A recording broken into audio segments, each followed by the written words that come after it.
बच्चों, कैसे हैं आप सब लोग? आई होप अभी सभी लोग अच्छे होंगे। तो हम लोग डिस्कस कर रहे थे उत्सर्जन टॉपिक। हमारा बायोलॉजी का जैव प्रक्रम वाला चैप्टर चल रहा था और उसमें हम उस चैप्टर का लास्ट टॉपिक डिस्कस कर रहे थे उत्सर्जन। ठीक है, तो हम लोगों ने प्रीवियस लेक्चर के अंदर देखा कि उत्सर्जन किसे कहते हैं। फिर हम लोगों ने पढ़ा कि उत्सर्जन जो होता है पादपों में किस प्रकार होता है और जंतुओं में किस प्रकार होता है। ठीक है, तो जो पादपों में उत्सर्जन था वो तो हमने प्रीवियस लेक्चर के अंदर कंप्लीट कर दिया था। फिर हम लोगों ने स्टार्ट किया था जंतुओं के अंदर उत्सर्जन। तो उसके अंदर हम लोगों ने आधा पढ़ा था कि उत्सर्जन, जंतुओं के अंदर उत्सर्जन जो होता है वो हमने स्टार्ट कर दिया था, वो हमने कंप्लीट नहीं किया था। तो आज हम कंप्लीट करने वाले हैं जंतुओं के अंदर उत्सर्जन कैसे होता है। ठीक है, तो सबसे पहले एक बार मैं वापस बताना चाहती हूँ कि उत्सर्जन क्या होता है। देखो, एक बार अपन रिकॉल कर लेंगे तो अपन इजीली आज का टॉपिक स्टार्ट कर पाएंगे। ठीक है, तो सबसे पहले वापस मैं बताती हूँ कि उत्सर्जन क्या होता है। क्या होता है उत्सर्जन? उत्सर्जन क्या होता है? उत्सर्जन मैंने बताया था कि जो अनावश्यक पदार्थ होते हैं, अनावश्यक या अवांछित पदार्थ को शरीर से बाहर निकालना। क्या होता है? अवांछित या फिर अनावश्यक पदार्थ को शरीर से बाहर निकालना, मतलब ऐसे पदार्थ जिनका हमारे शरीर में कोई भी उपयोग नहीं है, उन्हें शरीर से बाहर निकालना क्या कहलाता है? उत्सर्जन। तो उत्सर्जन क्या होता है? अवांछित पदार्थ को शरीर से बाहर निकालना। ठीक है,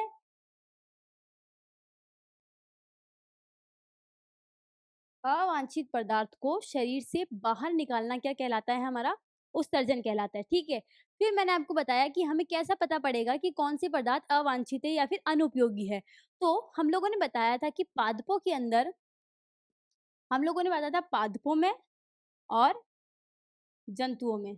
ठीक है, तो जंतुओं में मैंने बताया था कि अवांछित पदार्थ, पादप के अवांछित पदार्थ कौन से होते हैं? ऑक्सीजन, CO2, जल, गोंद, लेटेक्स। ये सब पादपों के अवांछित पदार्थ है। वहीं दूसरी तरफ जंतुओं के अंदर क्या है? CO2, अमोनिया,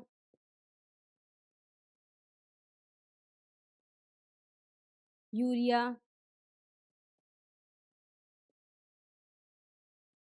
यूरिक अम्ल, ये सब अवांछित पदार्थ है। मतलब इन सब पदार्थों को हमें शरीर से बाहर निकालना है। यही बताया था मैंने कि जंतुओं के अंदर इन पदार्थों को और पादपों के अंदर इन पदार्थों को शरीर से बाहर निकालना ही क्या कहलाता है? उत्सर्जन कहलाता है। ठीक है, फिर मैंने बताया था कि जंतुओं के अंदर क्या बाहर निकलते हैं? ऑक्सीजन बाहर निकलती है, कार्बन डाइऑक्साइड बाहर निकलती है। क्यों? क्योंकि वहां पर वो अपशिष्ट पदार्थ है।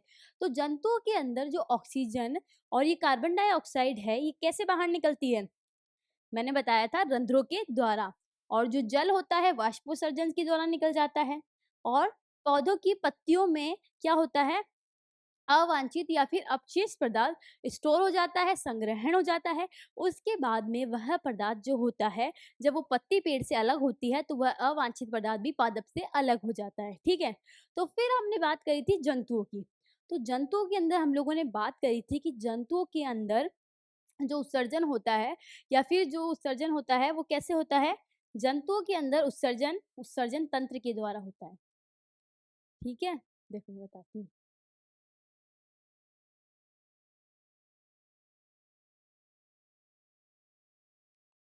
मैंने बताया था कि जो हमारे जंतु होते हैं, जंतुओं में उत्सर्जन कैसे होता है? उत्सर्जन तंत्र के द्वारा। किससे? उत्सर्जन तंत्र से होता है। ठीक है, तो मैंने बताया था उत्सर्जन तंत्र जो होता है वह 4 अंगों से मिलकर बना हुआ होता है। किनसे? 4 अंगों से। ठीक है, उसमें पहला मैंने बताया था वृक्क, जिसे हम किडनी भी बोलते हैं। दूसरा मैंने बताया था मूत्रवाहिनी।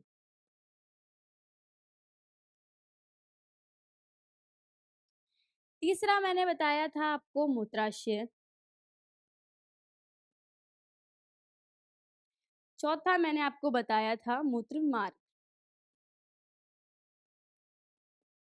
ये सब क्या थे, हमारे मानव के उत्सर्जन तंत्र थे, मतलब जो अवशिष्ट पदार्थों को बाहर निकालना होता है वो कैसे निकलेंगे, इन चारों अंगों के द्वारा बाहर निकलेंगे। तो हम लोगों ने सबसे पहले स्टार्ट किया था वृक्क।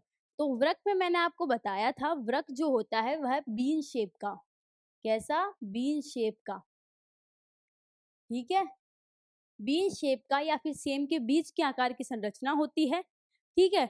इसकी लंबाई बताई थी 10 से 12, इसकी चौड़ाई बताई थी 5 से 6। फिर मैंने आपको बताया था कि क्या करता है ये जो वृक्क होता है, ये क्या करता है, यूरिन का, मूत्र का निर्माण करता है, ठीक है। फिर उससे क्या होता है, वह यूरिन कहाँ पर आता है, मूत्र वाहिनी के द्वारा मूत्राशय में आ जाता है और मूत्राशय से मूत्र मार्ग के द्वारा वह बाहर निकल जाता है, ठीक है। यही प्रोसेस बताया था मैंने। तो मैंने बताया था कि ये किडनी या फिर जो ये वृक्क है ये क्या कर रहा है, यूरिन का निर्माण कर रहा है। तो ये यूरिन का निर्माण क्या कैसे कर रहा है, इसके अंदर क्या है जो यूरिन का निर्माण करता है। तो मैंने आपको बताया था इसके अंदर क्या पाया जाता है, वृक्काणु। इसके अंदर वृक्काणु या फिर नेफ्रॉन होते हैं, जिन्हें क्या कहते हैं, नलिकाकार संरचनाएं होती है। वह नलिकाकार संरचना को हम क्या कहते हैं, नेफ्रॉन कहते हैं। और यही नेफ्रॉन क्या करते हैं, यूरिन का फॉर्मेशन करते हैं। तो इस किडनी के अंदर बहुत सारे क्या मिलते हैं हमें, वृक्काणु। ये क्या है, वृक्काणु है, ठीक है।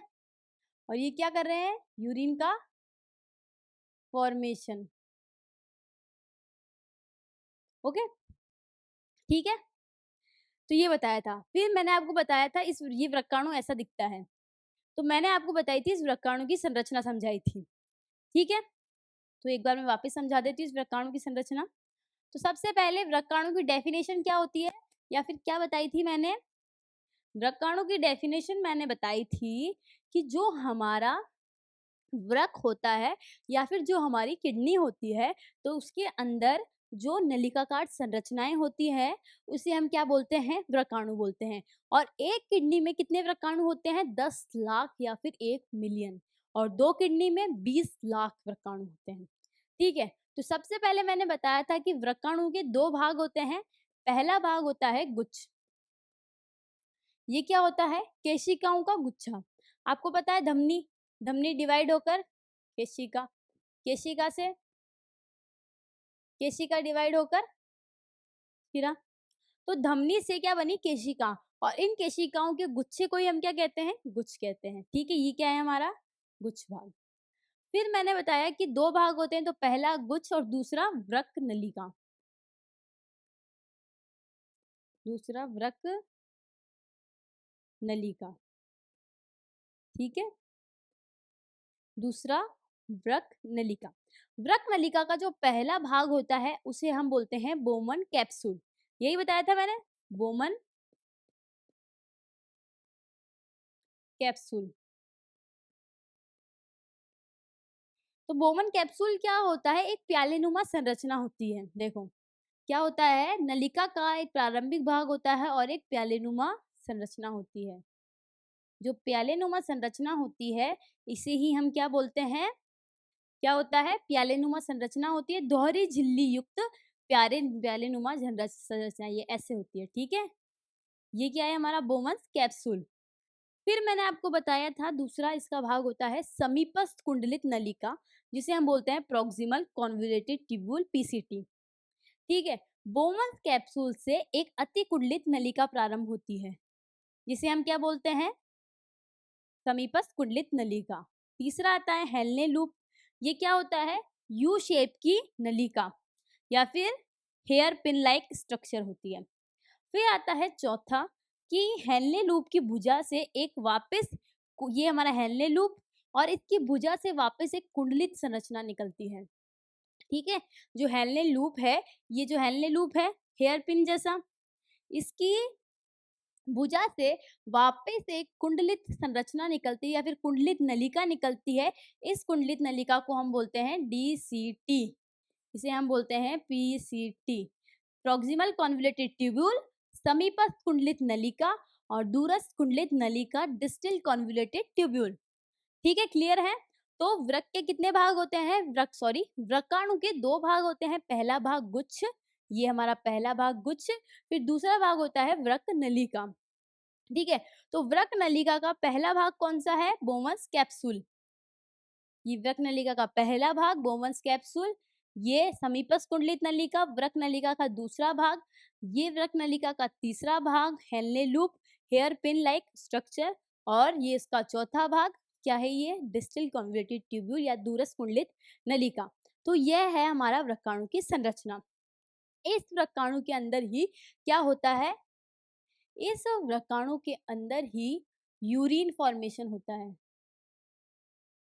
क्या होता है?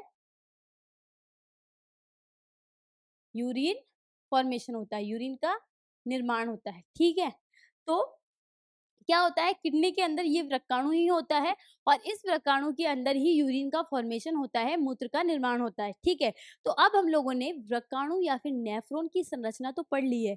एग्जाम में क्वेश्चन आएगा नेफ्रॉन की संरचना समझाइए, तो आप ये समझा देना। अब हम पढ़ने वाले हैं कि इस वृक्काणु के अंदर यूरिन का या फिर मूत्र का निर्माण किस प्रकार से होता है। तो देखो, हम लोग स्टार्ट करते हैं। तो संरचना आपको अच्छे समझ में आ गई ना। अब हम बात करने वाले हैं यूरिन का फॉर्मेशन कैसे होता है। ठीक है, उससे पहले एक माइंड में क्वेश्चन आना चाहिए कि यूरिन का फॉर्मेशन क्यों होता है, जो यूरिन का निर्माण आखिर होता क्यों है। तो ये क्वेश्चन हमारे माइंड में आना चाहिए कि यूरिन का निर्माण क्यों होता है। नहीं आया है तो कोई बात नहीं, पर आना चाहिए। तो अब हम बात करने वाले हैं यूरिन मूत्र का निर्माण क्यों होता है। ठीक है, तो बात करते हैं हमारे शरीर में उपस्थित नाइट्रोजन अपशिष्ट पदार्थ जैसे यूरिया, यूरिक अम्ल का रुधिर से अलग करने के लिए मूत्र का निर्माण होता है। अर्थात रक्त से नाइट्रोजन युक्त अपशिष्ट पदार्थ को अलग करने के लिए मूत्र का निर्माण होता है। मतलब ये बोलना चाह रहा है कि हमारे रक्त के अंदर क्या होता है। देखो, ये हमारी ब्लड वेसल्स, ये हमारी रक्त वाहिनी। इस रक्त वाहिनी में मान लो ये रक्त है। ठीक है, ये हमारी रक्त वाहिनी, इस रक्त वाहिनी में ये रक्त है। अब क्या होता है, इसके अंदर ये रक्त है।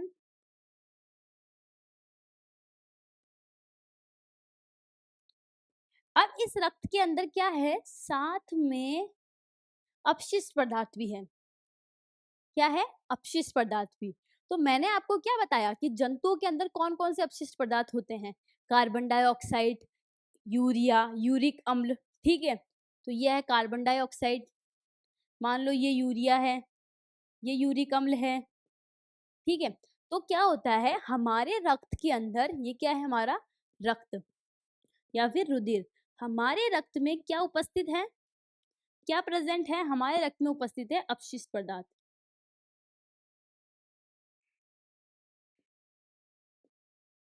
हमारे रक्त में उपस्थित अपशिष्ट पदार्थ।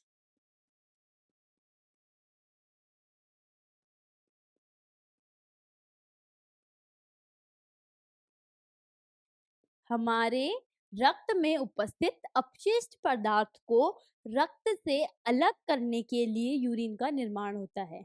क्या बोल रही हूँ मैं बोल रही हूँ कि क्वेश्चन हमारा क्या था? क्वेश्चन हमारा ये था कि यूरिन का निर्माण आखिर क्यों होता है, कि मूत्र या फिर यूरिन का निर्माण क्यों होता है। तो यूरिन का निर्माण इसलिए होता है कि जो हमारा रक्त होता है, तो हमारे रक्त में क्या उपस्थित होते हैं? अपशिष्ट पदार्थ। ठीक है, हमारे रक्त में उपस्थित अपशिष्ट पदार्थ को रक्त से अलग करना है, और जब हम उसे रक्त से अलग करते हैं तो क्या होता है? यूरिन का निर्माण होता है। तो यूरिन का निर्माण क्यों होता है? हमारे शरीर में उपस्थित नाइट्रोजन अपशिष्ट पदार्थ जैसे यूरिया, यूरिक अम्ल को रुधिर से अलग करने के लिए मूत्र का निर्माण होता है।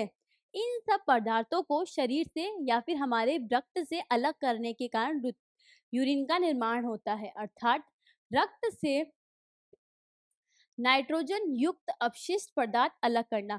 मतलब सिंपल सी बात है कि हमारे ब्लड के अंदर क्या उपस्थित है, अपशिष्ट पदार्थ उपस्थित है। अब हमें क्या करना है, इस ब्लड से अपशिष्ट पदार्थ को अलग करेंगे तो किसका निर्माण होगा, यूरिन का निर्माण होगा। ठीक है, और जो हमारा कार्बन डाइऑक्साइड है वो कैसे बाहर जाएगा, फेफड़ों के द्वारा। कार्बन डाइऑक्साइड ब्लड से फेफड़ों के पास जाएगा और फेफड़ों से वो कार्बन डाइऑक्साइड को श्वसन की क्रिया के दौरान बाहर एनवायरनमेंट में रिलीज कर दिया जाएगा। ठीक है, तो इसलिए होता है। फिर आता है रक्त में उपस्थित कार्बन डाइऑक्साइड फेफड़ों द्वारा शरीर के बाहर निष्कासित कर दी जाती है। जो कार्बन डाइऑक्साइड है वो कौन बाहर निकाल देता है, हमारे शरीर के फेफड़े। तो समझ में आपको क्लियर है कि यूरिन का फॉर्मेशन क्यों होता है। यूरिन का फॉर्मेशन इसलिए होता है क्योंकि जो हमारा ब्लड होता है, हमारा रक्त होता है, उसमें जो अपशिष्ट पदार्थ उपस्थित होते हैं, उन अपशिष्ट पदार्थ को अलग करने के कारण किसका निर्माण होता है, यूरिन का निर्माण होता है। ठीक है। तो अब हम बात करते हैं यूरिन का फॉर्मेशन या फिर मूत्र निर्माण किस प्रकार से होता है। ठीक है, तो हम बात कर रहे हैं मूत्र निर्माण की प्रक्रिया। और मूत्र निर्माण की प्रक्रिया कहाँ पर होती है, कहाँ पर होती है, नेफ्रॉन में। नेफ्रॉन को और क्या बोलते हैं, वृक्काणु। क्या बोलते हैं नेफ्रॉन को, नेफ्रॉन को बोलते हैं वृक्काणु। तो ये सब मिलकर क्या करते हैं, या फिर हम बात कर सकते हैं यूरिन का निर्माण कहाँ पर होता है, वृक्काणु का। और वृक्काणु की संरचना हम लोगों ने पढ़ ली है। अब हम बात करने वाले हैं जो हमारा वृक्काणु, जो हमारा वृक्काणु ऐसा दिखता है, इसके अंदर यूरिन का फॉर्मेशन किस प्रकार होता है। ठीक है, ये हमारा वृक्काणु है। इस वृक्काणु में यूरिन का फॉर्मेशन किस प्रकार से होता है। ठीक है, तो क्लियर है। हम लोग डिस्कस करने वाले हैं यूरिन फॉर्मेशन कैसे होता है, मूत्र निर्माण की प्रक्रिया। तो आइए स्टार्ट करते हैं, देरी नहीं करते हैं। तो सबसे पहले पहली बात कि जो मूत्र निर्माण की प्रक्रिया है वह कितने चरणों में संपन्न होती है, 3 चरणों में। तो क्वेश्चन आएगा कि मूत्र निर्माण की प्रक्रिया को समझाइए। तो सबसे पहले आप लिखेंगे कि मूत्र का निर्माण कहाँ पर होता है, हमारे वृक्काणु के अंदर होता है, किडनी के या फिर हमारे वृक्क के अंदर उपस्थित वृक्काणु में। ठीक है, हम तो मूत्र का निर्माण हमारे वृक्क के अंदर उपस्थित वृक्काणु के अंदर होता है। साथ ही में आप लिखोगे कि जो मूत्र निर्माण की प्रक्रिया है वह 3 चरणों में संपन्न होती है। कितने चरणों में, 3 चरणों में। ठीक है, तो यह प्रक्रिया 3 चरणों में संपन्न होती है। क्लियर है, कौन सी प्रक्रिया, मूत्र निर्माण की प्रक्रिया। ठीक है, तो पहला चरण क्या है, ग्लोमेरुलस फिल्ट्रेशन या फिर ग्लोमेरुलस निस्यंदन। इसमें क्या होता है, रुधिर को छाना जाता है।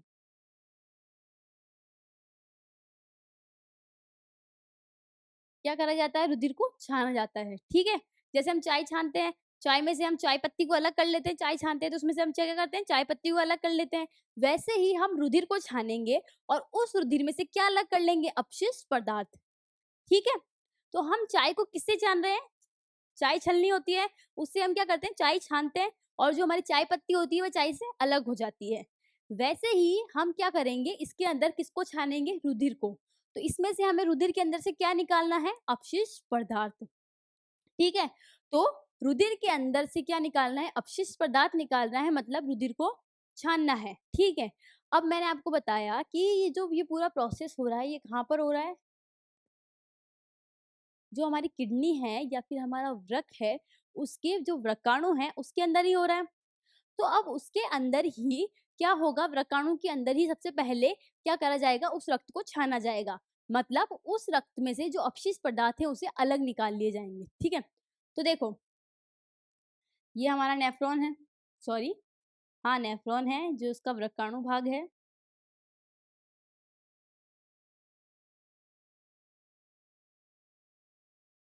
जिसका हेलने लूप, ये इसका दूरस्थ कुंडलित नलिका, जो कहाँ पर, वही संग्रहण नलिका में खुल गई। ये हमारी ग्लोमेरुलस, ठीक है, वही है। तो देखो क्या होता है, हमारा रुधिर जो होता है ये क्या होती है, अभिवाही धमनी।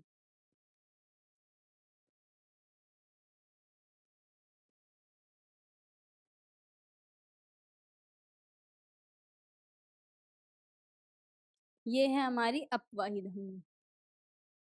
ठीक है, तो सबसे पहला स्टेप क्या है, रक्त को छानना, ग्लोमेरुलस फिल्ट्रेशन या फिर ग्लोमेरुलस निस्यंदन, मतलब रुधिर को छाना जाता है। ठीक है, तो क्या होता है, जो हमारी अभिवाही धमनी होती है इसके अंदर से क्या आता है, रक्त आता है। ठीक है, और कैसा रक्त होता है, अशुद्ध रक्त होता है, मतलब अपशिष्ट पदार्थ युक्त, ऐसा रक्त जिसमें क्या है, अपशिष्ट पदार्थ युक्त है, मतलब अपशिष्ट पदार्थ है। तो अभिवाही धमनी के द्वारा अपशिष्ट पदार्थ युक्त रक्त ग्लोमेरुलस में प्रवेश करता है। फिर क्या होता है, ग्लोमेरुलस से यहाँ पर क्या होता है, जो बोमस कैप्सूल्स होते हैं उसके अंदर जो कोशिका होती है, जो फिर जो उसकी भित्ति होती है उसमें छोटे छोटे छेद होते हैं। उससे क्या होता है, इस अशुद्ध पदार्थ को निकाल कर यहाँ पर डाल दिया जाता है, मतलब जो भी अपशिष्ट पदार्थ होता है ना वो नीचे आ जाता है, मतलब यहाँ पर रक्त को छाना जाता है। कैसे, कि भाई जो हमारी अभिवाही धमनी है ये क्या करेगी, उस अपशिष्ट पदार्थ वाले रक्त को कहाँ पर लाएगी, हमारे बोमस कैप्सूल्स में लाएगी। अब यहाँ पर क्या होगा, बोमस कैप्सूल की जो ये वाली सरफेस है इसमें क्या है, छोटे छोटे छेद हैं। इन छेद से क्या होगा, जो अपशिष्ट पदार्थ होगा वह नीचे आ जाएगा। ठीक है, ये अपशिष्ट पदार्थ नीचे आ गया, मतलब जो रक्त होता है वो छन गया, और अपशिष्ट पदार्थ, ये रक्त था, इसमें से अपशिष्ट पदार्थ निकलकर नीचे आ गए, कैसे, इन छेद के द्वारा। तो क्या हुआ, इन इनसे अपशिष्ट पदार्थ निकलकर नीचे आ गए। अब जो रक्त था वो चला गया वापस। ठीक है, तो रक्त में से क्या निकल गए, अपशिष्ट पदार्थ। अपशिष्ट पदार्थ रक्त के अंदर से छन गए, मतलब ये जो रक्त आया इसमें अपशिष्ट पदार्थ थे, और यहाँ पर जो छेद थे, बोमस कैप्सूल्स की जो झिल्ली या फिर जो भित्ति थी उसमें जो छेद थे, छोटे छोटे छेद से अपशिष्ट पदार्थ बोमस कैप्सूल्स में आ जाता है, मतलब इस रक्त से अलग हो जाता है, और ये रक्त वापस चला जाता है अपवाही धमनी के द्वारा। ठीक है, और अपशिष्ट पदार्थ यहाँ पर रह जाता है। अब ये वाला जो रक्त गया है इसमें अपशिष्ट पदार्थ नहीं है, याद रखना। तो सबसे पहले क्या करते हैं, सबसे पहले क्या होता है, जो हमारा यूरिन का फॉर्मेशन होता है वह 3 स्टेप में होता है। तो पहला स्टेप तो क्या होता है, यूरिन को छाना जाता है, ग्लोमेरुलस निस्यंदन। तो उसके अंदर क्या होता है, यूरिन को छाना जाता है, मतलब उसके अंदर से अपशिष्ट पदार्थ को निकाल लिया जाता है। ठीक है, तो क्या होता है, जब यह रक्त यहाँ से गुजरता है तो उसके अंदर से अपशिष्ट पदार्थ जो होते हैं वह निकल कर कहाँ आ जाते हैं, इस बोमन्स कैप्सूल्स में आ जाते हैं, मतलब छन जाते हैं, और वो शुद्ध रक्त वापस चला जाता है। ठीक है, अब क्या हो गया, अपशिष्ट पदार्थ छन के अलग हो गए। तो ये हमारा हो गया इसका फर्स्ट स्टेप। ठीक है, उसके बाद में क्या होता है, सेकेंड स्टेप है ट्यूबुलर पुनः अवशोषण। क्या है, ट्यूबुलर पुनः अवशोषण। ठीक है, अब क्या होता है, ये जो अपशिष्ट पदार्थ आया है ना, देखो अब क्या है, ये जो अपशिष्ट पदार्थ है ना, ये क्या है, अपशिष्ट पदार्थ, यही है, शिष्ट लिख दो, अवांछित लिखो इसको, क्या लिखोगे, अवांछित, अवांछित पदार्थ। तो ये जो अवांछित पदार्थ है इसके अंदर क्या होता है, कुछ उपयोगी पदार्थ भी उपस्थित होते हैं, जैसे ग्लूकोज, प्रोटीन, अमीनो अम्ल,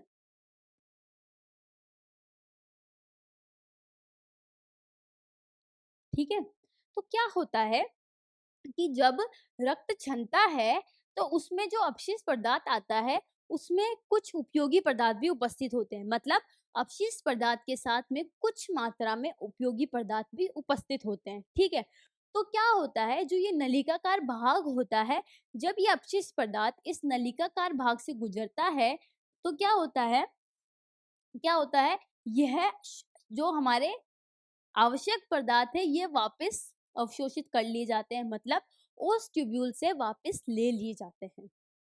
ठीक है, मतलब उसका पुनः अवशोषण कर लिया जाता है, उसको वापस ले लिया जाता है। ठीक है, तो क्या होता है, पहला प्रोसेस क्या होता है, ग्लोमेरुलस फिल्ट्रेशन, मतलब रक्त को छाना जाता है। यहाँ पर रक्त को क्या गया, छान लिया। फिर आता है पुनः अवशोषण। क्या होता है, छाने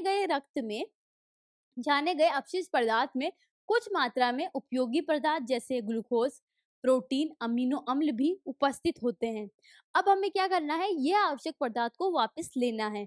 तो जब ये अपशिष्ट पदार्थ या नलिकाओं से गुजरता है, तब क्या कर दिया जाता है, इन आवश्यक पदार्थ को, ग्लूकोज, अमीनो अम्ल, इनको वापस अवशोषित कर लिया जाता है। इसीलिए सेकंड स्टेप आता है पुनः अवशोषण। ठीक है, फिर आता है थर्ड स्टेप।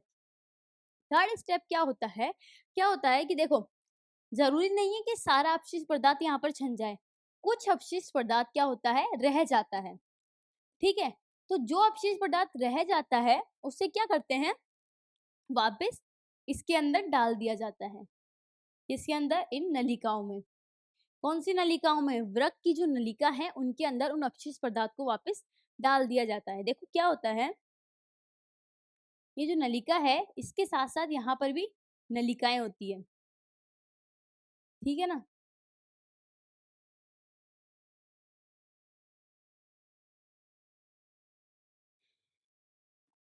अब क्या होगा, इसमें से मान लो कि यहाँ पर कुछ, कौन सा पदार्थ आ गया, आवश्यक पदार्थ। तो आवश्यक पदार्थ आ गया तो आवश्यक पदार्थ यहाँ से वापस इस ब्लड में चला जाएगा। ठीक है, यहाँ से आवश्यक पदार्थ का वापस रक्त के अंदर जाना क्या कहलाता है, पुनः अवशोषण। जैसे ग्लूकोज, प्रोटीन, अमीनो अम्ल। तो जो अमीनो अम्ल यहाँ पर छनकर गलती से यहाँ पर आ गए हैं, वह अमीनो अम्ल पुनः अवशोषण के द्वारा रक्त के अंदर वापस चले जाते हैं। ठीक है, और क्या होता है, रक्त के अंदर कुछ मात्रा में अपशिष्ट पदार्थ रह जाता है। वह अपशिष्ट पदार्थ इस नलिका में डाल दिया जाता है, तो उसे हम क्या कहते हैं, स्त्रवण। तीसरा, ट्यूब्यूलर स्त्रवण। ठीक है, ट्यूबुलर सिक्रीशन या फिर ट्यूबुलर स्त्रवण कहते हैं उसे हम। समझ में आ रहा है। तो जो फर्स्ट पार्ट था, फर्स्ट क्या था, फर्स्ट मैंने आपको बताया कि क्या होता है, रक्त को छाना जाता है। तो यहाँ पर रक्त को छाना, जब रक्त को छाना तो उसमें कुछ मात्रा में क्या हुआ, आवश्यक पदार्थ भी उपस्थित हुआ। ठीक है, अब क्या हुआ, रक्त छन गया तो ये यहाँ पर क्या गया, अशुद्ध पदार्थ। अब ये अशुद्ध पदार्थ क्या करता है, नीचे जाता है। ठीक है, अब ये जैसे जैसे नीचे जाता है नलिकाओं में, तो नलिकाओं के पास में क्या होती है, रक्त वाहिनियां भी होती है। तो जब नलिकाओं को पता पड़ता है, नलिकाओं से अशुद्ध रक्त निकलता है या फिर अपशिष्ट पदार्थ निकलता है, तो क्या होता है, इसमें क्या है, यह पदार्थ भी है। अब क्या होगा, ये पदार्थ इसके अंदर रक्त में डाल दिया जाएगा, और रक्त के पास में जो अपशिष्ट पदार्थ रह गया है वो वापस नलिका में डाल दिया जाएगा। ये कहलाता है हमारा पुनः अवशोषण, और ये हमारा स्त्रवण। ठीक है,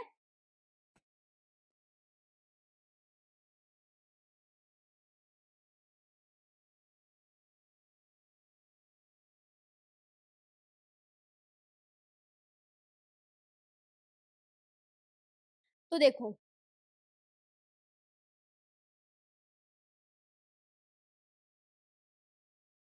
तो पहला है ग्लोमेरुलस निस्यंदन, मतलब यहाँ पर क्या करते हैं, रुधिर को छाना जाता है। ठीक है, अब सेकंड स्टेप आता है पुनः अवशोषण। उस छाने गए रुधिर के अंदर कुछ आवश्यक पदार्थ भी रह जाता है, उस आवश्यक पदार्थ को क्या कर दिया जाता है, वापस ले लिया जाता है नलिकाओं के द्वारा या फिर रक्त वाहिनियों के द्वारा।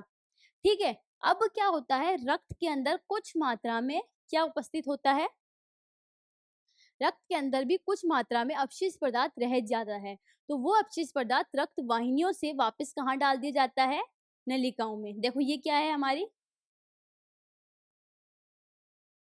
देखो ये हमारी हो गई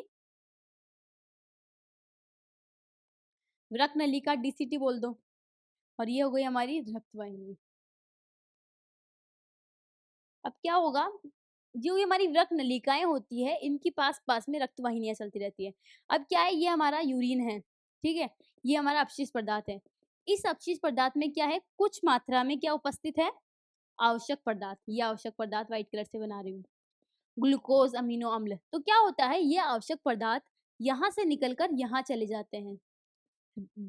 किस कहाँ पर चले जाते हैं? रक्त में। तो ये क्या कहलाता है? पुनः अवशोषण। ठीक है, ठीक है।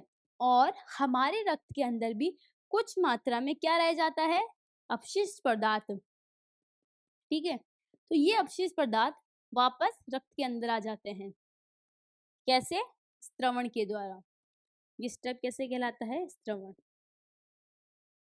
ठीक है, तो हमारा जो यूरिन फॉर्मेशन है वह कितने स्टेप में होता है? 3 स्टेप में। ग्लोमेरुलस निस्यंदन, ट्यूबुलर पुनः अवशोषण और ट्यूबुलर सीक्रेशन। जो हमारा पहला स्टेप होता है उसके अंदर क्या करते हैं? रक्त को छाना जाता है। कहाँ पर?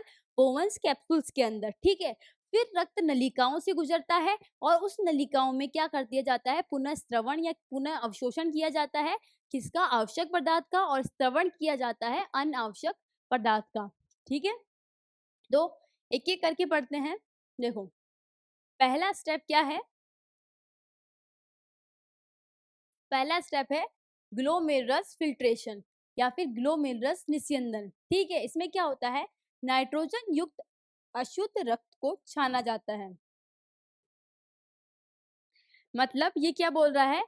नाइट्रोजन वाले अशुद्ध रक्त को छाना जाता है। ठीक है, देखो ये नाइट्रोजन वाला अशुद्ध रक्त आया, ये रक्त यहाँ पर गया और यहाँ पर उस रक्त को क्या करेगा? छाना जाएगा और उसमें से जो अशुद्ध पदार्थ है वो यहाँ पर आ जाएगा। ठीक है, अशुद्ध पदार्थ आ गया। ये आ गया व्हाइट वाला अशुद्ध पदार्थ। ठीक है, यहाँ पर छोटे-छोटे पोर्स उपस्थित होते हैं। ठीक है, तो इसमें क्या होता है? नाइट्रोजन युक्त अशुद्ध रक्त को छाना जाता है। इस आर्टरी से इससे क्या आता है? नाइट्रोजन वाला अशुद्ध रक्त आता है और यहाँ पर उसे छान लिया जाता है, अपशिष्ट पदार्थ नीचे आ जाता है और रक्त वापस चला जाता है। ठीक है, अमोनिया, यूरिया, यूरिक अम्ल, प्रोटीन, ग्लूकोज, अमीनो एसिड। और किस-किस को छाना जाता है? अमोनिया आता है अपशिष्ट पदार्थ में। ये सब क्या है? अपशिष्ट पदार्थ। इन अपशिष्ट पदार्थ के साथ में कुछ मात्रा में आवश्यक पदार्थ भी छन कर नीचे आ जाते हैं। ठीक है, तो पहला स्टेप क्लियर है। पहला स्टेप क्या है कि ग्लोमेरुलस फिल्ट्रेशन या फिर नाइट्रोजन युक्त शुद्ध रक्त को, सॉरी, नाइट्रोजन युक्त अशुद्ध रक्त को क्या किया जाता है? छाना जाता है। ठीक है, फिर आता है दूसरा, ट्यूबुलर पुनः अवशोषण। इसमें क्या होता है? आवश्यक पदार्थ जैसे प्रोटीन, ग्लूकोज, अमीनो अम्ल का पुनः अवशोषण किया जाता है। देखो वापस मैं स्ट्रक्चर बना रही हूँ।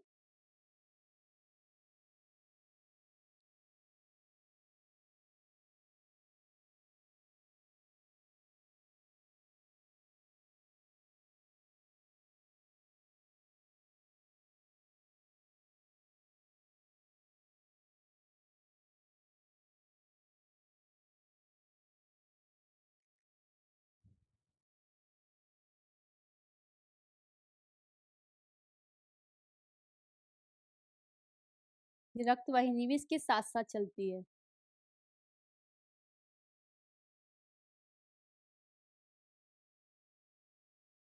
समझ रहे हो? तो देखो क्या हुआ, यहाँ पर रक्त को छाना, ये इसको रक्त को क्या करा? छाना। ये हो गया हमारा फर्स्ट स्टेप। ये रक्त में ये अशुद्ध पदार्थ आ गए। ठीक है, अब क्या होगा? रक्त यहाँ पर जाएगा, धीरे-धीरे आगे बढ़ेगा।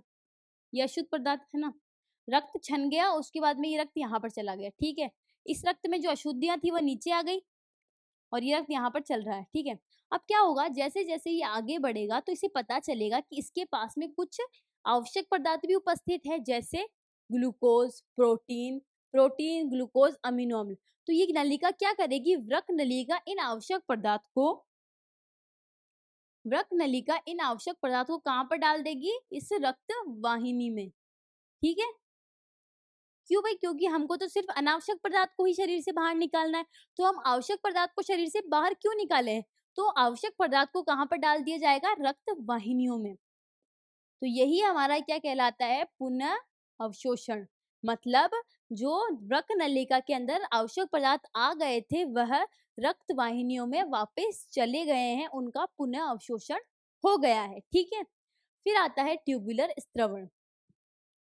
क्या लिखा है? अवांछित पदार्थों का स्त्रवण किया जाता है, अर्थात अवांछित पदार्थों को व्रकाणु है यहाँ पर, ठीक है, व्रकाणु की नलिका में डाला जाता है। अब क्या होता है, जब रक्त यहाँ पर छनता है तो क्या होता है, सारा रक्त नहीं छन पाता है, कुछ मात्रा में यहाँ पर अशुद्धियां रह जाती हैं, ठीक है, अशुद्धियां या फिर अपशिष्ट पदार्थ।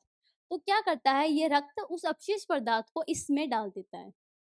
किसमें डाल देता है, व्रक नलिका में। और जब वो इसमें व्रक नलिका में डाल देगा तो वह यूरिन बनेगा और वह बाहर निकल जाएगा, ठीक है।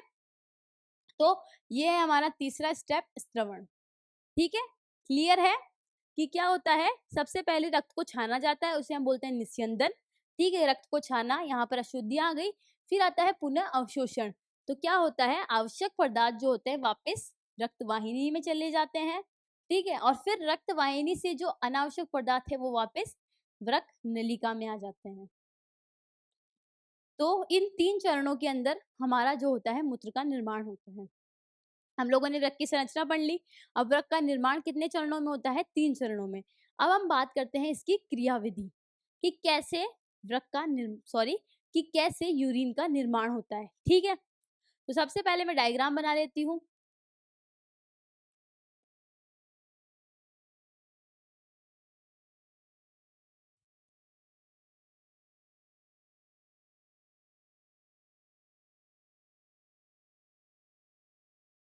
ये बोवंस कैप्सूल्स बनाया, ये पीसीटी, समीपस्थ कुंडलित नलिका, ये हमारा लूप ऑफ हेलने,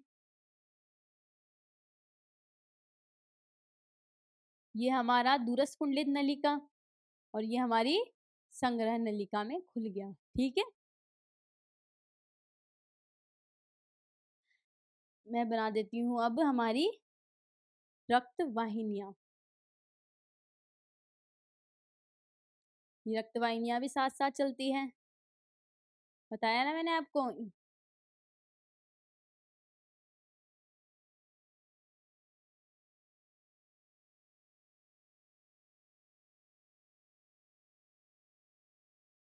ठीक है, तो अब हम बात करते हैं यूरिन की मूत्र निर्माण की प्रक्रिया की, ठीक है। अब वो प्रक्रिया 3 चरणों में संपन्न होती है, वो तो हमें पता पड़ गया। अब हम लोग बात करते हैं इसकी क्रियाविधि।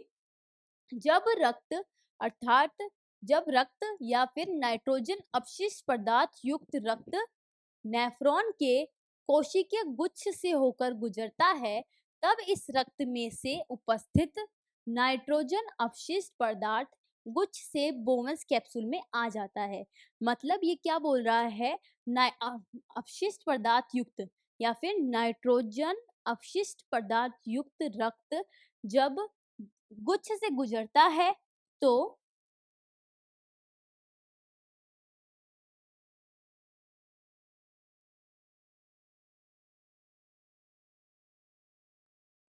क्या बोल रहा है ये कि क्या होता है, नाइट्रोजन अपशिष्ट पदार्थ युक्त रक्त जब इस गुच्छ से गुजरता है तो जो अपशिष्ट पदार्थ होता है वह गुच्छ से निकलकर बोवन कैप्सूल में आ जाता है।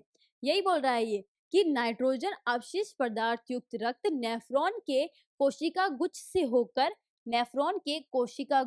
होकर गुजरता है, तब इस रक्त में उपस्थित जो इस रक्त में अशुद्ध पदार्थ उपस्थित है या फिर अपशिष्ट पदार्थ है वह गुच्छ से बोवन कैप्सूल्स में आ जाता है, ठीक है, समझ में आया। इस प्रक्रिया को ग्लोमेरुलस निस्यंदन कहते हैं तथा इस प्रक्रिया को हमने क्या बोला, ग्लोमेरुलस निस्यंदन, ठीक है। और ये जो अपशिष्ट पदार्थ है इसे हमने बोला प्रारंभिक निस्यंदन, ठीक है। ये क्या कहलाता है हमारा,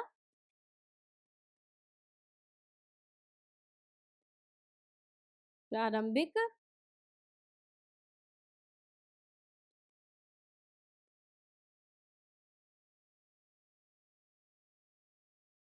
प्रारंभिक निस्यंदन,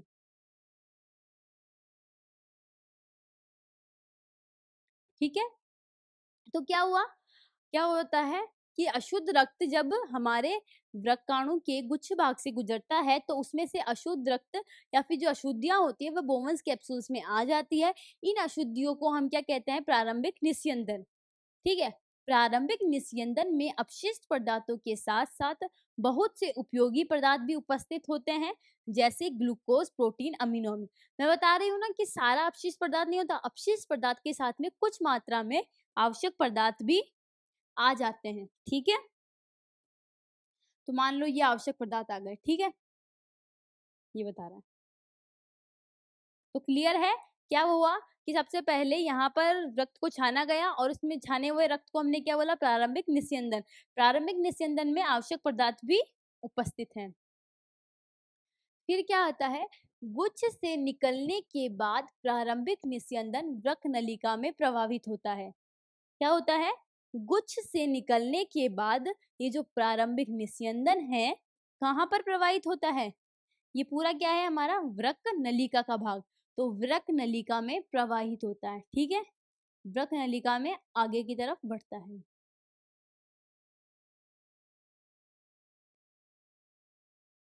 ठीक है? फिर आगे बढ़ते हैं। जैसे जैसे प्रारंभिक निस्यंदन नलिका में आगे प्रवाहित होता जाता है, वैसे वैसे प्रारंभिक निस्यंदन से आवश्यक पदार्थ जैसे ग्लूकोज, अमीनो अम्ल, प्रोटीन का पुनः अवशोषण कर लिया जाता है। साथ ही साथ अनावश्यक पदार्थ को कोशिकाओं के माध्यम से वृक्क नलिका में डाल दिया जाता है। देखो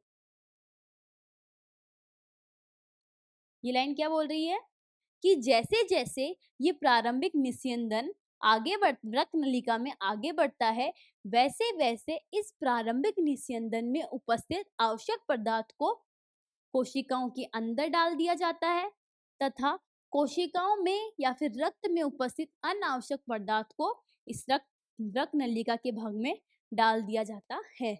कि जैसे जैसे रक्त नलिकाकार भाग में आगे की तरफ बढ़ेगा, वैसे वैसे इस रक्त में जो जैसे जैसे प्रारंभिक निस्यंदन जैसे जैसे प्रारंभिक निस्यंदन वृक्क नलिका में आगे बढ़ेगा, वैसे वैसे इसमें से जो अशुद्ध पदार्थ होता है वो क्या करेगा?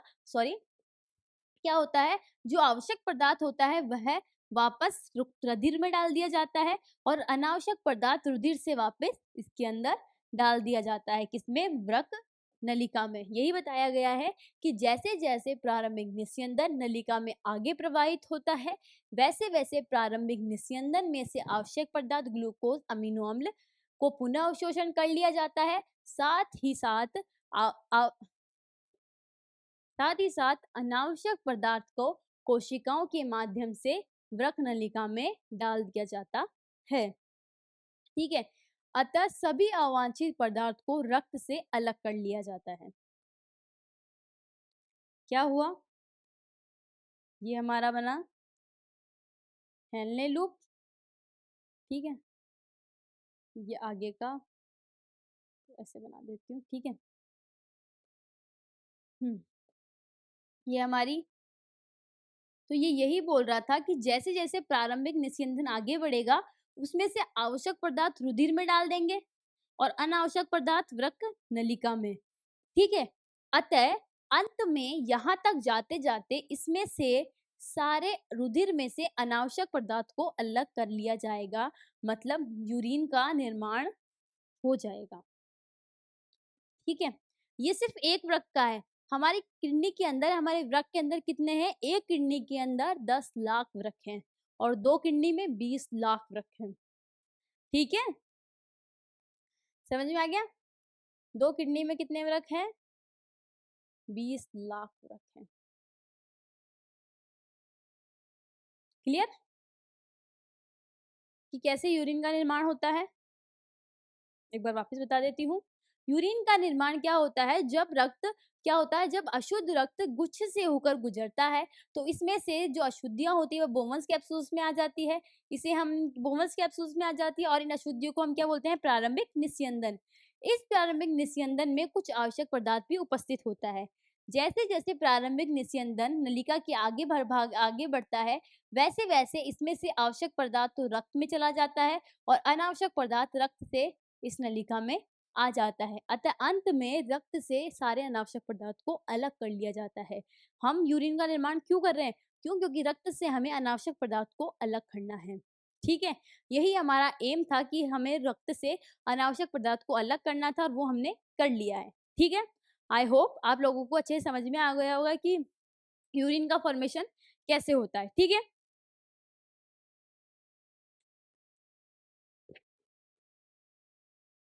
फिर आता है अतः अब मूत्र को संग्रहण नलिका में डाल दिया जाता है। ठीक है, ये बताइए डीसीटी होती है। ठीक है, डीसीटी से कहाँ पर आएगी? संग्रहण नलिका में। ये अगली दूसरे की डीसीटी।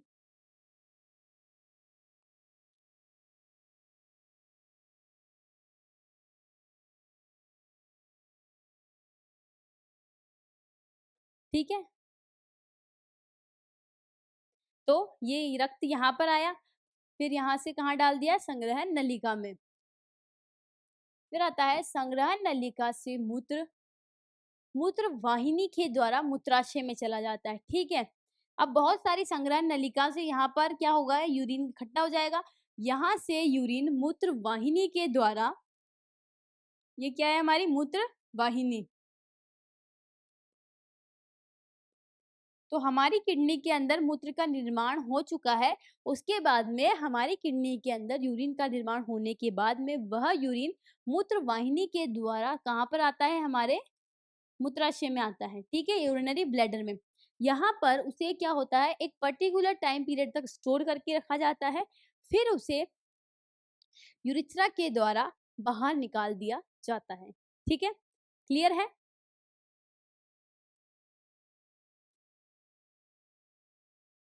फिर हम थोड़ी-सी यूरिन के बारे में इन्फॉर्मेशन ले लेते हैं।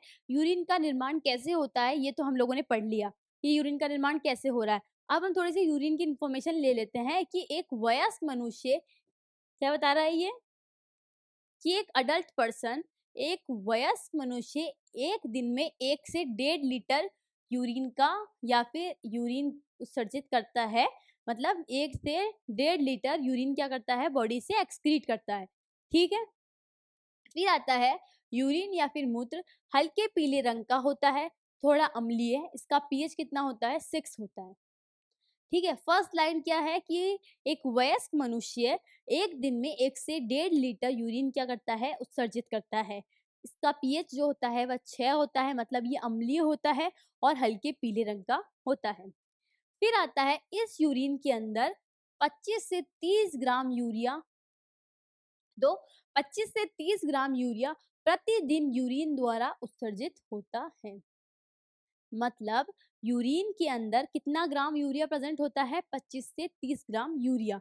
तो प्रतिदिन यूरिन या फिर मूत्र के अंदर कितना यूरिया बाहर निकलता है? यूरिन के द्वारा 25 से 30 ग्राम यूरिया जो होता है बाहर निकलता है। ठीक है, और इस यूरिन के अंदर 96% क्या होता है? जल होता है। 1.5% लवण या फिर NaCl होते हैं। ठीक है, तो यूरिन क्या होता है? यूरिन क्या होता है? एक वयस्क मनुष्य 1 दिन में 1 से 1.5 लीटर यूरिन एक्सक्रीट करता है। ये क्या होता है? एसिडिक होता है, अम्लीय होता है, ठीक है? और उसमें 96% क्या होता है? जल होता है। और 1.5% या फिर 1.6% इसमें क्या होता है? लवण होते हैं। साथ ही साथ 25 से 30 ग्राम यूरिया किसके अंदर उत्सर्जित होता है? यूरिन के अंदर। ठीक है? हुँ। अब हम बात करने वाले हैं लास्ट टॉपिक। इस टॉपिक को पढ़ते ही हमारा चैप्टर खत्म हो जाएगा। ठीक है, मतलब हम लोगों ने जैव प्रक्रम की सारी क्रियाएं पढ़ ली। ठीक है, सारी क्रियाएं कंप्लीट हो जाएगी हमारे जैव प्रक्रम की और इसी के साथ हमारा चैप्टर कंप्लीट हो जाएगा। तो यह हमारे चैप्टर का लास्ट टॉपिक है। ठीक है, तो हम लोगों ने बात करी कि मैंने आपको बताया कि हमारी किडनी क्या कर रही है? यूरिन का निर्माण कर रही है। ठीक है, और यूरिन क्यों बना रहे हैं हम? क्यों? क्योंकि हमारे रक्त में जो अपशिष्ट पदार्थ है उसे हमें हमारे रुधिर से बाहर निकालना है। ठीक है, अब क्या होता है, कभी कभी किसी इंसान की किडनी खराब हो जाती है। सुना होगा मोस्टली लोग बोलते हैं कि इसकी किडनी खराब हो गई है, इसकी किडनी फेल हो गई है। ठीक है, ठीक है, तो क्या होता है, अब उसके अंदर क्या होता है? आप लोग सोचो कि अगर किसी के अंदर किडनी फेल हो गई है तो उसके अंदर जो रक्त है, उसके अंदर जो अशुद्ध पदार्थ है वो कैसे अलग होगा? अगर रक्त के अंदर से अशुद्ध पदार्थ अलग नहीं होगा तो बहुत प्रॉब्लम आ जाएगी। तो रक्त के अंदर से जो अशुद्ध पदार्थ है उसको निकालना बहुत ही ज़रूरी है। अब क्या है कि इस पर्सन के अंदर, मान लो ये पर्सन है, ये क्या है? ये पर्सन है। इस पर्सन की जो वृक्क है, वृक्क क्या हो गया है? खराब। इस पर्सन का, इस व्यक्ति का जो वृक्क है वो क्या हो गया है, खराब हो गया है, ठीक है। अब जब इसका वृक्क खराब हो गया है तो इसका मूत्र का निर्माण नहीं होगा, या फिर हम ऐसे बोल सकते हैं कि रुधिर से अपशिष्ट पदार्थ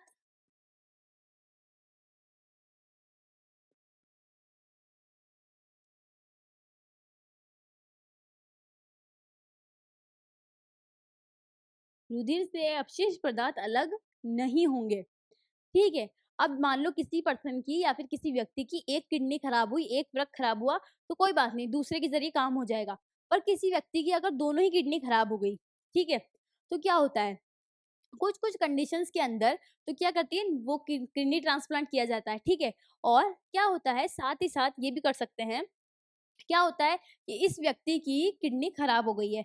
अब जब इसकी किडनी खराब हो गई है तो जो इसके रक्त में अशुद्ध पदार्थ उपस्थित है वो भी बाहर नहीं निकलेगा, ठीक है। और जब रक्त में से अशुद्ध पदार्थ बाहर नहीं निकलेगा तो बहुत प्रॉब्लम हो जाएगी। तो हम क्या करते हैं, ये जो व्यक्ति है, इसके जो हाथ है, इससे क्या करते हैं, एक आर्टरी लेते हैं, ठीक है। उससे क्या करते हैं, मतलब हाथ में एक नलिका नहीं, हाथ में एक क्या करते हैं, नलिका लगाते हैं, उससे क्या करते हैं, अशुद्ध रक्त को लेते हैं, ठीक है। देखो, देखो, ये व्यक्ति है, इसका जो रक्त है वो क्या है, अशुद्ध है, मतलब इसकी किडनी काम नहीं कर रही है। तो इसके रक्त में क्या है, अशुद्ध रक्त है, नाइट अपशिष्ट पदार्थ है, क्या है, अवांछित पदार्थ। अब इसकी किडनियाँ तो काम कर नहीं रही है, फिर भी हमें क्या करना है, इसके रक्त को शुद्ध करना है। तो हम क्या करेंगे, एक आर्टरी के द्वारा क्या करेंगे, एक ब्लड वेसल्स लगाएँगे और इसके रक्त को बाहर निकालेंगे। इस रक्त वाहिनी से ये रक्त के किसमें जाएगा, इस मशीन के अंदर जाएगा। इस मशीन के अंदर क्या करेंगे, हम लोगों ने क्या करा, एक यहाँ पर पाइप लगाया और उसके द्वारा क्या करा, यहाँ पर ये जो रक्त है इसका, ये कहाँ पर ले गए, इस मशीन के अंदर। इस मशीन के अंदर इस रक्त को क्या कर दिया जाएगा, शुद्ध कर दिया जाएगा। मतलब इस रक्त के अंदर जो भी नाइट्रोजन युक्त पदार्थ है, अमोनिया, यूरिया, यूरिक अम्ल, उन सबको रक्त से अलग कर लिया जाएगा। तो वो रक्त क्या हो जाएगा, शुद्ध हो जाएगा। और यहाँ से जब वो रक्त निकलेगा वो क्या होगा, शुद्ध। ये वाला तो क्या है, अशुद्ध। इसमें क्या है, यूरिया, यूरिक अम्ल ये सब है। पर इसमें जब ये मशीन के अंदर गया तो अशुद्ध था, पर जब ये मशीन से वापस लौटा तो इसमें से सारी अशुद्धियों को निकाल लिया गया, किसके द्वारा, मशीन के द्वारा।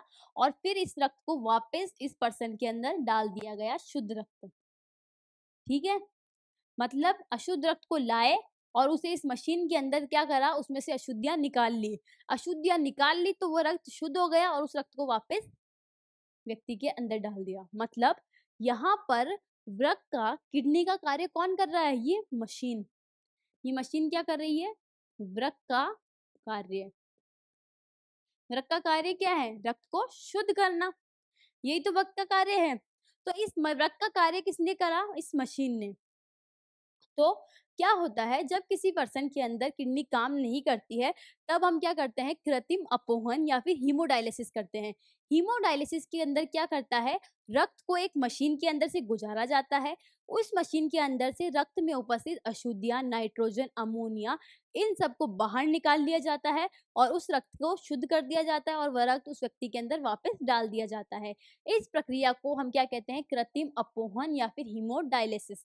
क्वेश्चन आता है, हीमोडायलिसिस क्या होता है या फिर कृत्रिम अपोहन क्या होता है, ठीक है। तो कृत्रिम अपोहन कुछ नहीं होता कि जब हमारी किडनी काम नहीं करती है तो हम रक्त को एक मशीन में डालते हैं। इस मशीन के अंदर रक्त को शुद्ध कर दिया जाता है और शुद्ध रक्त को वापस व्यक्ति के अंदर ट्रांसफर कर दिया जाता है, ठीक है। तो आइए देखते हैं, जब कभी कभी वृक्क ठीक तरह से कार्य नहीं कर पाता है। पहली कंडीशन, कि जब हमारा वृक्क या फिर कभी कभी हमारा वृक्क जो होता है वह ठीक तरह से या अच्छी तरह से कार्य नहीं कर पाता है, तब हमारे रक्त में यूरिया, नाइट्रोजन, अपशिष्ट पदार्थ की मात्रा बढ़ जाती है। ऑब्वियसली बात है कि जब वृक्क काम नहीं करेगा तो वह रक्त फिल्टर नहीं होगा, या फिर उसमें यूरिन का निर्माण नहीं होगा, या फिर रक्त से अशुद्ध पदार्थ अलग नहीं होंगे, ठीक है। वृक्क का क्या काम है, रक्त से अशुद्ध पदार्थ को अलग करना। अब जब वृक्क काम ही नहीं कर रहा है ठीक से, तो रक्त से अशुद्ध पदार्थ अलग नहीं होंगे, और जब रक्त से अशुद्ध पदार्थ अलग नहीं होंगे तो उसमें अशुद्धियां बढ़ जाएगी। तब क्या होता है, ऐसे रोगियों में रक्त से यूरिया तथा अन्य अवशिष्ट पदार्थ को एक उपकरण द्वारा हटाया जाता है जिसे कृत्रिम अपहरण कहते हैं। मतलब ऐसे व्यक्तियों के अंदर, जिन व्यक्तियों के अंदर रक्त ठीक से काम नहीं करता है, तो उनमें क्या होता है, यूरिया की या फिर अपशिष्ट या फिर अशुद्धियों की मात्रा बढ़ जाती है। जब इनमें अशुद्धियों की मात्रा बढ़ जाती है तो इन रोगियों के अंदर रक्त को क्या कर दिया जाता है, एक उपकरण से गुजारा जाता है। तो उस उपकरण से क्या होता है, अशुद्धियों को हटा लिया जाता है। मतलब ऐसे रोगियों में रक्त से यूरिया तथा अन्य अपशिष्ट पदार्थ को एक उपकरण द्वारा हटाया जाता है, कि जो हमारे रक्त में यूरिया है या फिर जो अन्य अपशिष्ट पदार्थ है उनको एक उपकरण से हटाया जाता है। और उपकरण कौन सा है, ये ऐसे मशीन होती है, इस मशीन के द्वारा हटाया जाता है। ठीक है, तो क्लियर होगा आई होप। तो ये हमारा चैप्टर होता है खत्म। तो हम लोगों ने हमारी बायोलॉजी का 10th क्लास की बायोलॉजी का फर्स्ट चैप्टर जैव प्रक्रम कंप्लीट कर लिया है। ठीक है, आप लोगों को कोई भी प्रॉब्लम हो, कोई भी डाउट हो तो आप लोग बताइएगा। ठीक है, बस आज के लिए इतना ही। Thank you.